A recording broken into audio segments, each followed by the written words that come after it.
هاوشێوەی شار و شارۆچکەکانی دیکەی هەرێمی کوردستان لە گەرمیانیش بە گەرموگوڕیەوە پێشوازی لە جژنی ڕەمەزانی پیرۆز کرا.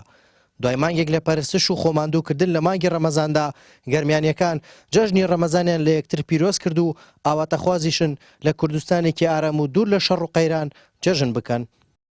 والله دوعایەوەکەین خوا باشی بکە، خوا چاکی کە، دەسڵات کەس نییە خوا نوێ بەخوا مەگەر خوا خاچی کە.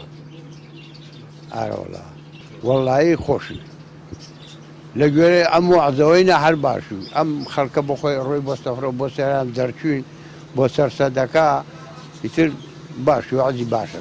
خوا سترمان بکە، خوا سترمان بکە ئیشەڵا بۆ ئێمە ناوێت.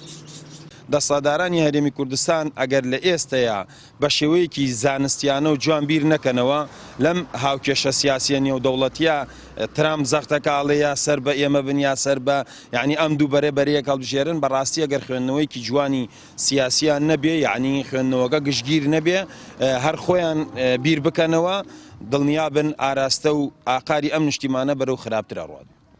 وەڵایی ئاوات و دوعای منەوەیە کە عقلی بەڕێوەبردنی ئەم وڵاتە سەلیم بێ. بەڕاستی ئێستا من ئەڵێم عقلی بەڕێوەبردنی ئەم وڵاتە سەلیم نییە.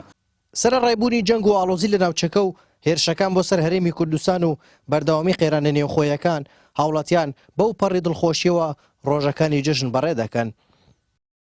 پێشگەی بە خێراتنی جەنابتانەکەم و جژنە پیرۆزەی خۆم ئاراستەی هەموو مسلمانانی جیهانەکەم و بە تایبەتی هەموو کوردان خی پەروەردگار لە هەموو لایەکی پیرۆز بکە و ئومێد دەخوازم هیواخوازم ئینشاءڵڵا خی پەروەردگار ئەم جژنە بکاتە جژنی هەوێنی ئاشتی و کۆمەڵایەتی و ڕۆها خاک و وڵاتمان بپارێزێ لە دەست هەموو دوژمنان ئینشاءڵڵا تعالە. ناوچەکەمان کەوتوینێتە بین چەند دوژمنێک و ئێستاکە ئەو ناوچەی ئێمەشە تا ڕادێک بۆتە ئەگەر نەبووێتە گۆڕەپانێک لە نێوانی دوو ئاگرایە.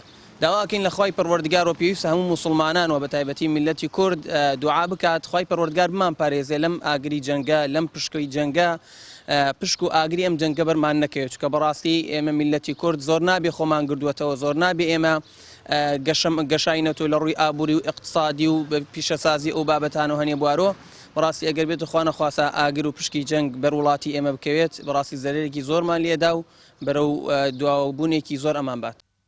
هاوڵاتیان لە هەرێمی کوردستان هاتنی جژنی ڕەمەزانی پیرۆز وەک ئومێدێک دەبینن بۆ کۆتاییهێنان بە کێشەکان و هیوادارن ئەم جژنە خێر و خۆشی بۆ سەرجەم موسڵمانانی جیهان و کوردستان لەگەڵ خۆی داهێنابێت. هارون ڕەشید، کەناڵی ئاسمانی پەیام، کفری